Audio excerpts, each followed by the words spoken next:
Welcome to political corridor. ఆవు చేలో మేస్తే దూడ గట్టున మేస్తుందా అన్న చందంగా మారిందట సీఎం బాబు పేషి ఉద్యోగుల తీరు. ముఖ్యమంత్రి బొమ్మ చూపించి ఏకంగా కోట్లు దడ్డుకుంటున్నారట. చంద్రబాబు సర్కార్ కాంట్రాక్టులు పథకాల మాటన ఎంతో కొంత వెనకేసుకుంటూ ఉంటే ఆయన ఫోటోతో మేము 4 రాళ్ళు వెనకేసుకుంటే తప్పేమిటి అన్నట్లుగా వ్యవహరిస్తున్నారట. ఇంతకీ ఆ బాబు బొమ్మ కథ ఏంటి? అంత కాస్ట్లీగా ఎలా అయింది? ప్రభుత్వానికి సంబంధించిన ఏ సర్టిఫికెట్ కావాలన్నా కేర్ ఆఫ్ అడ్రస్ మీ సేవా కేంద్రం. దీనిని కూడా తమ ప్రచారానికి వాడుకోవాలని డిసైడ్ అయింది చంద్రబాబు ప్రభుత్వం. అనుకున్నదే తడువుగా మీ సేవా కేంద్రాల్లో జారీ చేసే రసీదులపై ప్రభుత్వ పథకాలను ప్రచారం చేయాలని సమాచార శాఖ నిర్ణయించింది. ఈ నిర్ణయాన్ని కూడా కోట్లు కొట్టేసేందుకు తమకు అనుకూలంగా మలుచుకున్నారు కొందరు అధికారులు. ఏపీలోని 13 జిల్లాల్లో మొత్తం 2271 మీ సేవా కేంద్రాలున్నాయి. రసీదులపై ప్రభుత్వ పథకాలను ముద్రించేందుకు ఒకే అధికారి ఫైల్ని సిద్ధం చేసి ఎలాంటి టెండర్ లేకుండానే వన్ స్టాప్ అనే సంస్థకు ఆర్డర్ కూడా ఇచ్చేశారు. సీన్ కట్ చేస్తే సదరు సంస్థ 5 నెలల్లో 11,32,00,000కు బిల్లులు పెట్టింది. గత ఏడాది జులై, ఆగస్టు నెలల్లో 1,20,00,000 రసీదులు ముద్రించినట్లు లెక్కలు చూపించారు. 2 నెలలకు 4,95,60,000 చెల్లించేందుకు బిల్లులు కూడా సిద్ధం చేశారు. అక్కడితో ఆగలేదు. మళ్లీ సెప్టెంబర్, అక్టోబర్, నవంబర్ నెలల్లో కూడా 6,37,20,000 విలువైన బిల్లులు ముద్రించినట్లు బిల్లులు పెట్టుకున్నారు. కానీ మీ సేవా కేంద్రాల్లో నెలకు 1,20,00,000 రసీదులు జారీ అయ్యే వ్యవహారాలే జరగడం లేదని ప్రభుత్వ అధికారులు చెప్తున్నారు. నెలకు 1,20,00,000 రసీదుల్లో చంద్రబాబు బొమ్మ ముద్రించేసినట్లు రికార్డులను సృష్టించేశారు. ఈ వన్ స్టాప్ అనే సంస్థతో సమాచార శాఖ కీలక అధికారి ఒకరు, అతనికి అత్యంత సన్నిహితంగా ఉండే సీఎం కార్యాలయం అధికారి ఒకరు సత్సంబంధాలు పెట్టుకున్నారు. ఆ బంధంతోనే ఈ పబ్లిసిటీ స్కామ్ కి స్కెచ్ వేశారని సమాచార శాఖలో గుసగుసలు వినిపిస్తున్నాయి. అయితే సీఎం కార్యాలయంలోని పెద్దలు, ముఖ్య నేతల అండదండలు ఉండడం వల్లే ఈ తతంగం నడుస్తోందని ఆరోపణలు వినిపిస్తున్నాయి. చంద్రబాబు పాలనలో ఆయన బొమ్మ పేరు చెప్పి కూడా కోట్లు మింగేయొచ్చని నిరూపిస్తున్నారని సచివాలయంలోని అధికారులంతా ఆశ్చర్యపోతున్నారు.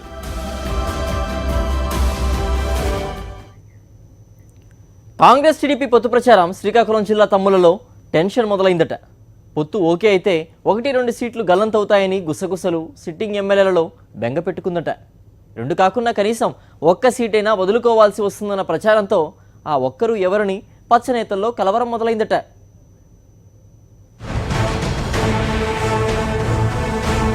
శ్రీకాకుళం జిల్లాలో ఎన్నికల వేడి రాజుకుంది.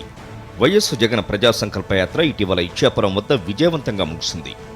అంతేకాదు, వేడుకగా ఆ సంబరం జరగడం, ఊహించిన దానికంటే రెట్టింపుగా జనం ఆదరించడంతో వైఎస్ఆర్సీపీ శ్రేణులు జోష్మేతున్నారు.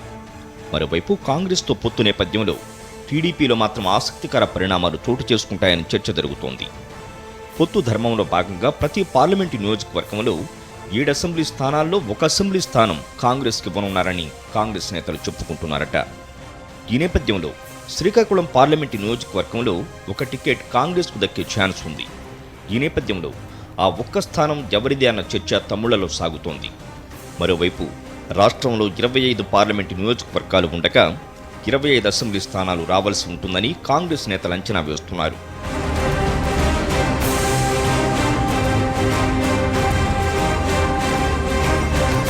మరోవైపు కేంద్ర మాజీ మంత్రి కిల్లి కృపారాణి ఢిల్లీలో రాహుల్తో లాబింగ్ మొదలుపెట్టారట. పొత్తులో భాగంగా శ్రీకాకుళం పార్లమెంటు టికెట్ తనకే ఇవ్వాలని పట్టుబడుతున్నట్లు సమాచారం. ఇది సాధ్యం కాకపోతే పలాస, టెక్కలిలో ఏదో ఒక చోట ఎమ్మెల్యే సీటైనా ఇవ్వాలంటూ అధినేత ముందు 2-3 ఆప్షన్స్ పెట్టారట. శ్రీకాకుళం ఎంపీ స్థానంలో కింజరాపు ఎర్రనాయుడు కుటుంబం ఉండటంతో ఈ టికెట్ను కాంగ్రెస్కి ఇవ్వడం సాధ్యం కాదని టీడీపీ నేతలు తేల్చేస్తున్నారు. ఇక అసెంబ్లీ ఆప్షన్ తీసుకుంటే టెక్కలిలో కూడా కింజరాపు ఎర్రనాయుడు కుటుంబమే ఉంది. దీంతో ఇక్కడ కూడా మార్పులు చేయకపోవచ్చని తెలుస్తోంది. ఇక పలాసలో ఎమ్మెల్యే గౌతు శివాజీకి ఎదురుగాలి వీస్తోందట. ఈ నేపథ్యంలో ఆయనను అక్కడి నుంచి ఇచ్చాపురంకు పంపించి పలాస టికెట్ కృపారాణికి ఇస్తారన్నది ఎన్టీఆర్ భవన్లో ప్రచారం సాగుతోంది. ఇంకోవైపు కింజరాపు కుటుంబంలోని భేదాభిప్రాయాలతో రామ్మోహన్ నాయుడు ఈసారి ఎంపీగా పోటీ చేసే పరిస్థితులు ఉండకపోవచ్చని సమాచారం. టెక్కలిలో బాబాయ్ అచ్చెన్నాయుడు ఉన్నారు కావున నరసన్నపేట లేదా శ్రీకాకుళం నుంచి రామ్మోహన్ నాయుడు పోటీ చేయాలని ఉబలాట పడుతున్నారట. ఇదే జరిగితే నరసన్నపేట, శ్రీకాకుళం సిట్టింగ్ ఎమ్మెల్యేలు బొగ్గు రమణమూర్తి, గుండా లక్ష్మీదేవిల్లో ఎవరో ఒకరికి గండం పొంచి ఉన్నట్లేనని టీడీపీలో హాట్ టాపిక్ నడుస్తోంది.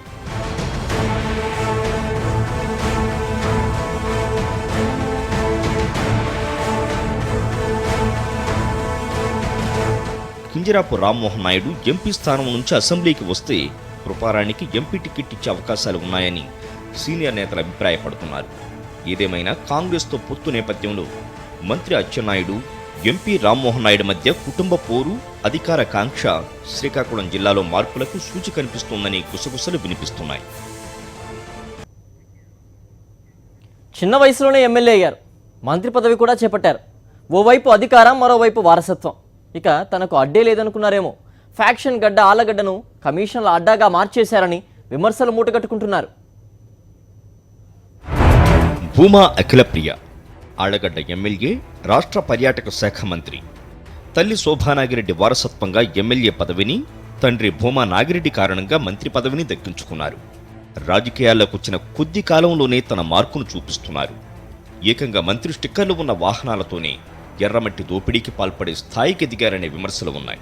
తన అనుచరుల ఇళ్లలో పోలీసులు సోదా చేశారంటూ గన్మెన్లను వెనక్కి పంపడం, చివరకు సీఎం పర్యటనకు గైర్హాజరు కావడం పొలిటికల్ డ్రామాలో భాగమేనన్న ప్రచారం సాగుతోంది.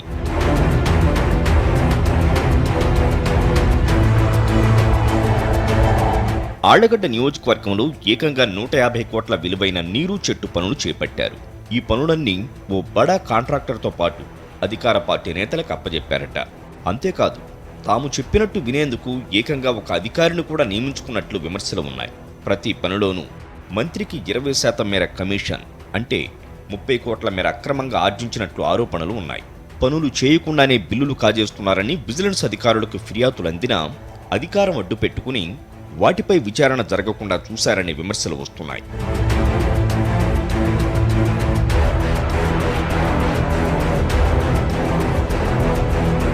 మంత్రి అఖిలప్రియ సొంత నియోజకవర్గమైన ఆళ్లగడ్డలోనే కాకుండా పక్కనే ఉన్న శ్రీశైలం నియోజకవర్గంలోనూ వేలు పెడుతున్నారన్న ఆరోపణలు ఉన్నాయి. శ్రీశైలం నియోజకవర్గం మహానంది మండల పరిధిలోని ఎంకిరెడ్డిపల్లి చెరువు నుంచి ఎర్రమట్టిని టిప్పర్ల ద్వారా తరలిస్తున్నారట. రోజుకు సుమారు 100 టిప్పర్ల ఎర్రమట్టిని ఇటుక బట్టీలకు సరఫరా చేస్తున్నారట. ఒక్కో ట్రిప్పుకు 5,000 చొప్పున వసూలు చేస్తున్నారట. అంటే రోజుకు 5 లక్షలు, నెలకు ఏకంగా 1.5 కోట్ల మేర ఆర్జిస్తున్నారని విమర్శలు ఉన్నాయి. అంతేకాదు, దర్జాగా ఏకంగా మంత్రి పేరిట స్టిక్కర్లు వేసుకుని మరీ దోపిడీ సాగుతోందట. శ్రీశైలం ఎమ్మెల్యే కూడా తన నియోజకవర్గం అంటూ ఎర్రమట్టిని రవాణా చేస్తున్నారట. ఈ క్రమంలో ఇటుకల తయారీదారులకు ఇరువురు నేతల అనుచరుల నుంచి తమ మట్టే తీసుకోవాలంటూ ఒత్తిళ్లు వస్తున్నాయట.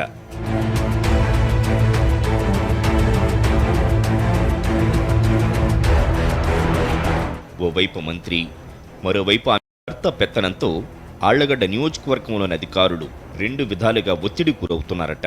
పెళ్లి తర్వాత మొత్తం మకామున ఆళ్లగడ్డకే మంత్రి భర్త మార్చేశారట. నిరంతరం మంత్రితో పాటే తిరుగుతూ అధికారులపై బెదిరింపులకు పాల్పడుతున్నారన్న విమర్శలు మూటగట్టుకున్నారు. మొదటి నుంచి ఫ్యాక్షన్ నియోజకవర్గంగా ఉన్న ఆళ్లగడ్డలో మంత్రి భర్త వ్యవహారంతో మరింత ముదురుతోందన్న ఆరోపణలు ఉన్నాయి.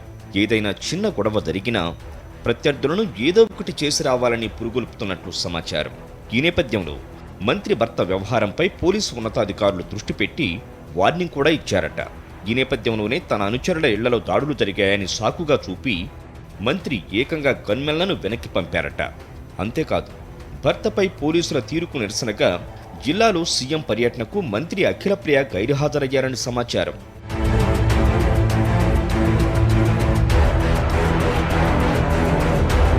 మంత్రి అండదండలతో ఆళ్లగడ్డ నియోజకవర్గంలో అనుచరులు రెచ్చిపోతున్నారట. శాగలమర్రిలో ఏకంగా రహదారిని ఆక్రమించే ప్రయత్నం చేశారట. పాత జాతీయ రహదారిలో ఉన్న రోడ్లు, భవనాల శాఖకు చెందిన స్థలాన్ని కబ్జా చేసి ఏకంగా షాపింగ్ కాంప్లెక్స్ కూడా నిర్మించారనే ఆరోపణలు ఉన్నాయి. ఆక్రమణదారులకు మంత్రి అండదండలు ఉండటంతో అధికారులు నోటీసులతో సరిపెట్టుకున్నారనే విమర్శలున్నాయి. బాబుది ఎప్పుడైనా 2 కల సిద్ధాంతమే. 2014 ఎన్నికల ముందు బీజేపీతో దోస్తీ కట్టిన, తెలంగాణ ఎన్నికల్లో కాంగ్రెస్తో కలిసి పోటీ చేసిన అందులో తన స్వలాభమే చూసుకుంటారని విమర్శలున్నాయి. కాంగ్రెస్ సారథ్యంలో కూటమి అంటూనే లోలోన కాషాయ నేతలతో కలిసి కాపురం చేసేందుకు తహతహలాడుతున్నారట. రాబోయే రోజుల్లో ఏ పార్టీ అధికారంలోకి వస్తే ఆ పార్టీతో కలిసి తిరిగేందుకు ప్లాన్ రెడీ చేస్తున్నారట. బీజేపీ, ఆర్ఎస్ఎస్లతో బాబు మార్కు గేమ్స్ ఆరంభంలోనే పసిగట్టిన సంఘ్. ఇతడితో జాగ్రత్తగా ఉండాలంటూ బీజేపీ నేతలకు సూచన. మరోసారి చంద్రబాబు మార్కు గేమ్స్ బయటపడింది. తాను బీజేపీకి వ్యతిరేకం కాదని, ప్రధాని మోదీకి మాత్రమే వ్యతిరేకినంటూ ఆ పార్టీ నేతలతో చంద్రబాబు ప్రధాని అభ్యర్థిగా మోదీని మారుస్తానంటే ఎన్డీఏకు మద్దతిచ్చేందుకు తనకెలాంటి ఇబ్బంది లేదన్నారు. ఆర్థిక మంత్రి జైట్లీ, హోంమంత్రి రాజ్నాథ్ సింగ్, జలవనరుల మంత్రి గడ్కరీతో చంద్రబాబు మంత్రాలు జరిపిన విషయాన్ని బీజేపీ వర్గాలే ధృవీకరించాయి. రామ్దేవ్ బాబాకు సంఘ్ పరివార్తో ఉన్న సత్సంబంధాలను దృష్టిలో ఉంచుకొని కొందరు ఆర్ఎస్ఎస్ ముఖ్య నేతలతోనూ బాబు చర్చించిన విషయం కూడా బట్టబయలైంది. వచ్చే ఎన్నికల్లో మోదీ బదులు గడ్కరీని ప్రధాన అభ్యర్థిగా ప్రకటిస్తే బాగుంటుందని ఆర్ఎస్ఎస్ నేతలతో సమావేశంలో పేర్కొన్నారని ఆర్ఎస్ఎస్ వర్గాలు వెల్లడించాయి. చంద్రబాబు ఈ సమావేశాల ప్రభావంతోనే 3 రాష్ట్రాల్లో బీజేపీ ఓటమి తర్వాత గడ్కరీ గురించి వ్యాఖ్యానించారనే అభిప్రాయం వ్యక్తమైంది. ఈ నేపథ్యంలో చంద్రబాబు కుట్రలను పసిగట్టిన ఆర్ఎస్ఎస్ నష్ట నివారణ చర్యలకు రంగంలోకి దిగింది. అసహ్యకరమైన రాజకీయాలు చేస్తున్న చంద్రబాబుతో జాగ్రత్తగా ఉండాలని బీజేపీ నేతలకు, శ్రేణులకు స్పష్టం చేస్తుంది. ఆయనతో ప్రత్యక్షంగా, పరోక్షంగా ఎలాంటి పొత్తు ఉండదని నాగపూర్లోని ఆర్ఎస్ఎస్ హెడ్ క్వార్టర్స్ నుంచి స్పష్టమైన సందేశాలు జారీ అయ్యాయి. బాబు వ్యవహారం సాగదీస్తే బీజేపీలో చిచ్చురేగే ప్రమాదం ఉందని సంఘ్ సకాలంలో గుర్తించింది. దేశంలో ఆయనంత అవకాశవాద రాజకీయ నాయకుడిని చూడలేదని బీజేపీ జాతీయ ప్రధాన కార్యదర్శి ఒకరు వ్యాఖ్యానించడం గమనార్హం. ఇక బీజేపీ అగ్రనేతలు కొందరితో చంద్రబాబు రహస్య మంత్రాలు జరుపుతున్న విషయం కాంగ్రెస్ నేతలకు తెలిసింది. దీనిపై హస్తం పార్టీ ఆచితూచి వ్యవహరిస్తోంది. ఈ విషయంలో ఎవరూ బహిరంగ వ్యాఖ్యలు చేయొద్దని ఆ పార్టీ నాయకత్వం ఆదేశించింది.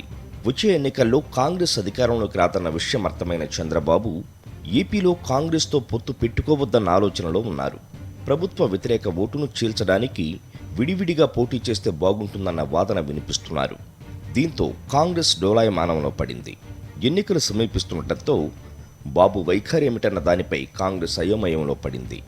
దీంతో చంద్రబాబు సాగిస్తున్న లోపాయికారి మంతనాలకు స్వస్తి చెప్పాలని ఆర్ఎస్ఎస్ హెడ్ క్వార్టర్స్ నుంచి బీజేపీ కీలక నేతలకు సందేశం అందింది. టీడీపీతో బీజేపీకి పరోక్షంగా, ప్రత్యక్షంగా ఎలాంటి సంబంధాలు లేవు. దీన్ని దృష్టిలో పెట్టుకుని వ్యవహరించాలనేది ఆ సందేశం సారాంశం. బీజేపీలో ఒకప్పుడు చక్రం తిప్పిన ఓ నేత బాబుకు లోపాయికారి మద్దతిచ్చినట్లు ఆర్ఎస్ఎస్ గుర్తించింది. బీజేపీ క్రమశిక్షణకు మారుపేరని, ఈ పార్టీ అంతర్గత వ్యవహారాల్లో చంద్రబాబు జోక్యం సరికాదంటూ బీజేపీ సీనియర్ నేతలు ఇటీవల పార్టీ సమావేశంలో మండిపడ్డారని సమాచారం. కేసీఆర్ పొలిటికల్ కమెంట్ బ్రేక్ తర్వాత చూద్దాం. Stay tuned. ఎవరైనా పార్టీ ఎందుకు పెడతారు? ఎన్నికల్లో పోటీ చేసి తమ సత్తా చాటుకుంటారు, ప్రజలకు సేవ చేస్తారు. కానీ జనసేన అధినేత పవన్ కళ్యాణ్ మాత్రం పార్టీని పెట్టి మరో పార్టీకి మద్దతు తెలిపారు. కనీసం మద్దతులో భాగంగానైనా ఒక్క సీటు నుంచి కూడా పోటీ చేయకుండా 5 ఏళ్లు కాలం గడిపేశారు. మరి 2019లో జనసేన పరిస్థితి ఏమిటి? పోటీ చేస్తుందా, సైడ్ అయిపోతుందా? Senior journalist KCR political comment ఇప్పుడు. జనసేన అధినేత పవన్ కళ్యాణ్ ధోరణి అర్థం కాకుండా ఉంటుంది. ఆయన ఎప్పుడు ఏ తరహా ప్రకటన చేస్తారో తెలియదు. ఇది ఆయన అభిమానులకు కలవరపరిచే అంశమే. తాజాగా ఆయన చంద్రబాబు మీద కక్షతో టీఆర్ఎస్ పార్టీ వైఎస్ఆర్ కాంగ్రెస్కి మద్దతు ఇస్తుందని చెప్పడం ద్వారా పవన్ కళ్యాణ్ లోపల మనిషి బయటికి వచ్చారనుకోవాలి.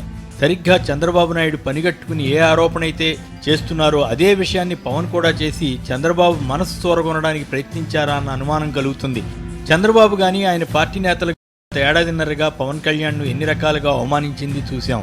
గుంటూరులో జరిగిన సభలో పవన్ కళ్యాణ్ ఏపీ ప్రభుత్వంపై, ముఖ్యమంత్రి చంద్రబాబు నాయుడుపై, ఆయన కుమారుడు మంత్రి లోకేష్పై సంచలన రీతిలో అవినీతి ఆరోపణలు చేశారు. ఆ తర్వాత పవన్ కళ్యాణ్పై టీడీపీ కూడా విరుచుకుపడింది. పవన్ను ఆటలో అరటిపండుగా టీడీపీ అభివర్ణించేది. మోడీకి, జగన్తో పాటు పవన్ కూడా ఏజెంట్లని ప్రచారం చేసేది. మళ్ళీ ఏమైందో తెలియదు కానీ చంద్రబాబు నాయుడు మాత్రం పవన్ కళ్యాణ్ను దువ్వడం ఆరంభించారు. పవన్కు ట్రాప్ వేశారు. ఆ ట్రాప్లో పడరనే అనుకున్నాం. కానీ దాన్ని వమ్ము చేస్తూ పవన్ కళ్యాణ్ సడన్గా చంద్రబాబు స్వరం వినిపించడం కాస్త ఆశ్చర్యమే అనిపిస్తుంది. వైసీపీతో పాటు టీడీపీని విమర్శిస్తున్నట్లు కనిపించినా ఆయన కేంద్రీకరించింది వైఎస్ఆర్ కాంగ్రెస్ పైనే, జగన్ పైనే అన్నది అర్థమవుతోంది. నిజానికి ఎవరైనా అధికారంలో ఉన్న వారిపై పోరాడతారు, వారిపై గట్టి విమర్శలు చేస్తారు. కానీ పవన్ కళ్యాణ్ అందుకు భిన్నంగా మాట్లాడారు. చంద్రబాబుపై కేసీఆర్కు కక్ష ఉందని పవన్ కళ్యాణ్ కనిపెట్టారు. అదేదో కేసీఆర్ అసలు విమర్శలే చేయకూడదన్నట్లుగా ఆయన మాట్లాడుతున్నారు. ఇక్కడ ఒక విషయంలో స్పష్టత అవసరం. ఫెడరల్ ఫ్రంట్ వేరు, టీఆర్ఎస్ మద్దతు వేరు. నిజానికి ఏపీలో టీఆర్ఎస్కి ఏం బలం ఉంటుంది? కేసీఆర్ వచ్చి ఎవరికి ప్రచారం చేస్తారు? కేసీఆర్ తనకు మద్దతు ఇవ్వలేదని పవన్ కళ్యాణ్ ఏమైనా దుర్దతో ఉన్నారా? చంద్రబాబు కూడా తాను కేసీఆర్తో పొత్తు కోసం ప్రయత్నించానని, కానీ ఆయన ఒప్పుకోలేదని గతంలో చెప్పారే. మరి ఆ విషయాన్ని పవన్ కళ్యాణ్ ఎందుకు ప్రస్తావించారు? ఆ తర్వాత తాను ఏ పార్టీ అయితే చెత్త పార్టీ అన్నారో అదే కాంగ్రెస్తో చంద్రబాబు పొత్తు పెట్టుకున్నారే. పవన్ కళ్యాణ్ కూడా చంద్రబాబు పాలనంతా అవినీతిమయమని ఇప్పటికి పలుమార్లు విమర్శించారే. కానీ ఆయన వైఖరి మార్చుకుంటారా? లేక టీడీపీని తక్కువ విమర్శించి వైఎస్ఆర్ కాంగ్రెస్పై ఎక్కువ బాణాలు సంధిస్తారా అన్న చర్చ జరుగుతున్నప్పుడు పవన్ ఈ వ్యాఖ్యలు చేయడం ద్వారా తనకు చంద్రబాబుకు ఏదో బాండ్ మళ్లీ కుదిరిందన్న అనుమానానికి ఆస్కారం ఇచ్చారు. గుంటూరు ఎంపీ జయదేవ్ గతంలో పవన్ కళ్యాణ్కు ఏమో సమర్పించామని అన్నారట. పవన్ ప్రత్యర్థులు ఇలా ప్యాకేజీ ఆరోపణలు చేస్తుంటారు. పవన్ కనుక నిజంగానే టీడీపీకి ఉపయోగపడే విధంగా ఏ నిర్ణయాలు తీసుకున్నా, భాషణలు చేసినా సందేహమే కలిగిస్తుంది. 2014లో పవన్ కళ్యాణ్ పార్టీని స్థాపించడం, ఆ తర్వాత పార్టీ తరపున పోటీ చేయకుండా తెలుగుదేశం బీజేపీలకు మద్దతు ఇచ్చిన తీరు అప్పట్లోనే ఆశ్చర్యం కలిగించింది. రాజకీయాల్లో సంబంధ బాంధవ్యాలుంటాయి, కానీ ఒక రకంగా ఇది అక్రమ రాజకీయ సంబంధంగా సాగిందన్న అభిప్రాయం ఏర్పడుతుంది. ఎందుకంటే అంతకుముందు ప్రజారాజ్యం పార్టీ స్థాపించినప్పుడు పవన్ కళ్యాణ్ టీడీపీ కాంగ్రెస్లపై చేసిన విమర్శలు కానీ, ఆ తర్వాత కొన్ని సందర్భాల్లో ఆయన వ్యవహరించిన శైలి కానీ వివాదాస్పదమే అయింది. అంతకుముందు కామన్ ప్రొటెక్షన్ ఫోర్స్ అంటూ హడావుడి చేయడం, తన తుపాకీని పోలీస్ స్టేషన్లో ఇచ్చిన ఘట్టం ఇవన్నీ తమాషాగా సాగాయి. ఆ తర్వాత తనకు టీడీపీ మాజీ మంత్రి దివంగత నేత పరిటాల రవి గుండు కొట్టించారని టీడీపీ ఆఫీస్ ఎన్టీఆర్ ట్రస్ట్ నుంచే ప్రచారం చేశారని చెప్పి, అయినా తాను టీడీపీకి మద్దతు ఇచ్చానని అనడం ద్వారా తనకు ఇష్టం లేకపోయినా తప్పని స్థితిలో మద్దతు ఇచ్చానని వెల్లడించారు. దేశ చరిత్రలో ఏ ప్రముఖుడైనా పార్టీ పెడితే ఎన్నికల్లో పోటీ చేయని సందర్భం లేదు. తను పోటీ చేయకుండా ఇతర పార్టీలకు మద్దతిచ్చిన నేపథ్యం లేదు. కానీ పవన్ కళ్యాణ్ ఒక్కరే అలా చేశారు. ఒక రకంగా ఆయన టీడీపీ బీజేపీ నేతలతో సహజీవనానికి అంగీకరించారని అనుకోవాలి. ఇక తెలంగాణ ముఖ్యమంత్రి కేసీఆర్ను పొగుడుతూ తెలంగాణలోని కొన్ని సభల్లో మాట్లాడారే. అలాగే తన సినిమా పని మీద కేసీఆర్ను పవన్ కళ్యాణ్ కలిసి ఎలా మెచ్చుకున్నారో అంతా చూశాం. కానీ అదే సమయంలో ఇంతవరకు కేసీఆర్ను జగన్ కలిసిన సందర్భం లేదు. ఆ విషయాన్ని ఆయన నేరుగానే చెప్పారు. ప్రత్యేక హోదా విషయంలో మద్దతిస్తే కేసీఆర్ను స్వాగతిస్తామని కూడా అన్నారు. అంతకు మించి జగన్ మాట్లాడింది లేదు. పవన్ కళ్యాణ్ మాత్రం తాను చెగువీరా అభిమానాన్ని ప్రకటిస్తారు, కానీ హిందుత్వ పార్టీగా గుర్తింపు పొందిన బీజేపీతో సంబంధం పెట్టుకుంటారు. పవన్ కళ్యాణ్ కూడా టీడీపీ బీజేపీలతో అక్రమ సంబంధమో సక్రమ సంబంధమో పెట్టుకున్నారు. జగన్ ఎవరితో పొత్తు పెట్టుకోకపోయినా ఆయన పార్టీకి అక్రమ సంబంధాలను అంటగట్టే ప్రయత్నం చేస్తున్నారు. చంద్రబాబు కానీ పవన్ కళ్యాణ్ కానీ సహజీవనం చేసినా అది చూడముచ్చటగానే ఉంటుందని జనం అనుకోవాలి. ఎదుటివారు చేసినా చేయకపోయినా అబద్ధాలు ప్రచారం చేసి గగ్గోలు పెడతారు. చంద్రబాబుది అదే స్టైలు. ఇప్పుడు పవన్ కళ్యాణ్ కూడా ఆయన దారిలోకి వెళితే పోయేది ఆయన పరువే.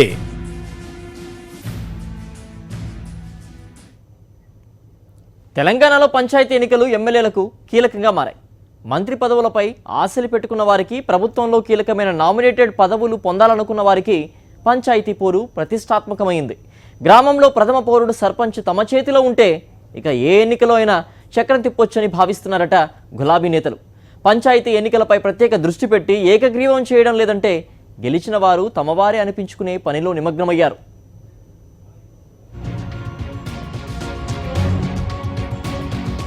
తెలంగాణ పల్లెల్లో పంచాయతీ ఎన్నికల సందడి నెలకొంది. ఏ గ్రామానికి వెళ్లినా ఇప్పుడు సర్పంచ్, వార్డు సభ్యుల కోలాహలం కొనసాగుతోంది. రిజర్వేషన్లకు అనుగుణంగా తమ వారిని పోటీలో నిలిపి సత్తా చాటుకునే పనిలో నిమగ్నమయ్యారు. పంచాయతీ ఎన్నికల్లోనూ కారు జోరును కొనసాగించేలా పార్టీ నేతలు వ్యూహాలు పన్నుతున్నారు. పంచాయతీ ఎన్నికలు పార్టీ రహితంగా జరుగుతున్నప్పటికీ గ్రామాల్లో మాత్రం పార్టీల ముఖ్య నేతల మద్దతుతో స్థానిక నాయకులు ఎన్నికల బరిలో నిలుస్తున్నారు. ఒక్కో గ్రామంలో టీఆర్ఎస్ మద్దతుతో ముగ్గురికి తక్కువ కాకుండా పోటీ పడుతున్నారు. ఒకరిద్దరు పోటీ పడుతున్న చోట స్థానిక నాయకులు, ఎమ్మెల్యేలు చక్రం తిప్పి ఏకగ్రీవం చేస్తున్నారు. పంచాయతీతో పాటు పార్లమెంట్ ఎన్నికల ఫలితాలతో మంత్రివర్గ విస్తరణ, నామినేటెడ్ పోస్టుల భర్తీ ముడిపడి ఉండటంతో భవిష్యత్తును దృష్టిలో పెట్టుకుని ఎమ్మెల్యేలు, నాయకులు ఆచితూచి అడుగులు వేస్తున్నారు. ఇందులో భాగంగానే ఏకగ్రీవమైతే ప్రభుత్వం ఇచ్చే 10 లక్షల ప్రోత్సాహకంతో పాటు ఎమ్మెల్యేల నిధుల నుంచి 15 లక్షల రూపాయల నజరాన ప్రకటించి ఆకట్టుకునే పనిలో పడ్డారు.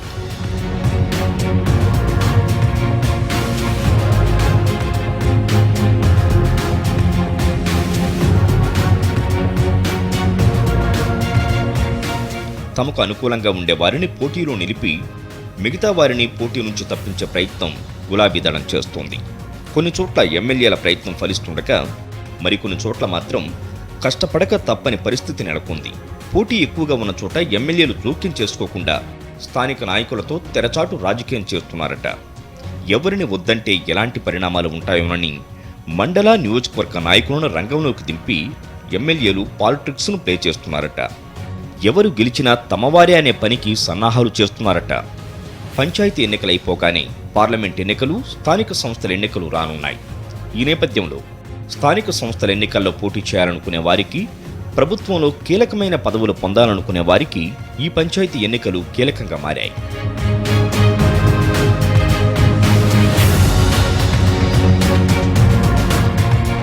గ్రామాల్లో మనవారు సర్పంచ్ అయితే మెజార్టీ ఓట్లు మనకే లభిస్తాయని అధికార పార్టీ నేతలు భావిస్తున్నారు.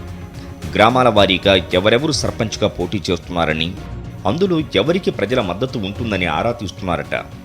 గ్రామాల అభివృద్ధికి నిధుల కేటాయింపుతో పాటు తాయిలాలు ప్రకటిస్తూ బుజ్జగింపుల పర్వానికి తెరతీశారట. అధికార పార్టీ వ్యూహాలకు ధీటుగా ప్రజాకూటమి నేతలు రంగంలోకి దిగారు. దీంతో రాజకీయ పార్టీల హడావిడి, స్థానిక నాయకుల పోటాపోటీ పల్లె జనం ఆసక్తిగా గమనిస్తున్నారు. మరోవైపు అధికార పార్టీ నాయకులకు పంచాయతీ ఎన్నికలు ఫ్రీ ఫైనల్గా భావిస్తూ చెమటోడుస్తున్నారట.